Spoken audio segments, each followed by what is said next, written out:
There's a fascinating pasuk in Shir HaShirim. It goes, Ma yafu pa'amayach b'na'alayach bas nediv. Kodesh Baruch Hu is looking, pa'amayach shlosh pa'amim b'shana, is looking at Klal Yisrael come to Yerushalayim. And he's looking and going, wow, how beautiful are those shoes? Really, the shoes? That's what the Kodesh Baruch Hu is focusing on? Like, what does that mean? So there's a great piece I saw in Rav Meilech's Haggadah, quoting Rav Shlomo Zalman, who quotes the Vilna Maggid. And here's what he says, listen to this.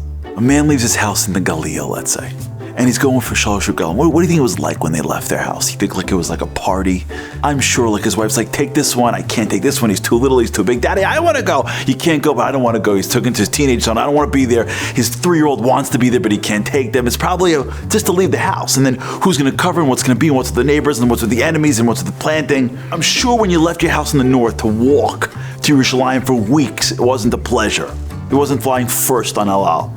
And I'm sure when he left that first thing, it was easy and hard, and he went the first stop, and he slept that night outside, and he's probably thinking like, I should have went home, I should have took my little one, he was crying for me, he was holding on to my foot when I left, and I shouldn't have left him, and then he's got one kid going, I don't want to be here, Daddy, and he's probably thinking to himself like, what am I doing? I miss my wife, I miss my kids. And they keep on going, a couple little stops later, and he puts his head down the next stop, and he's probably hungry, and he's tired, and when we get there, night after night, week after week, till he finally comes to Yerushalayim. But by the time he gets to Yerushalayim, those shoes that he put on to leave is full of dirt and full of worry and anxiety and did I go, didn't I go? When he gets to Yerushalayim, he sees the Beis HaMikdash, and what's the one rule in the Beis HaMikdash? You can't wear your shoes. And he sits at the Beis HaMikdash, and he right away sees the Shechina and the fire come down on the Karban, and the Kohanim working in the Leviim, B'duchanim, and the Yisrael, and the Ba'amadim, and he's going, oh my God, this is worth every single second. And the Kodesh Baruch Hu looks down at this guy, who is now living his dream, who's living in Ruchnius, and says, it's so awesome that you did that, but you know what I love the most?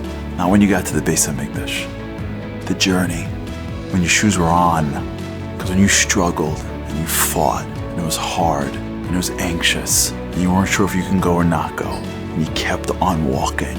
That's what I love. That's my gift. You know, you get the fire, you get the Karban, you get the singing, you get the Beis HaMikdash. You know what I get? I get the muddy shoes.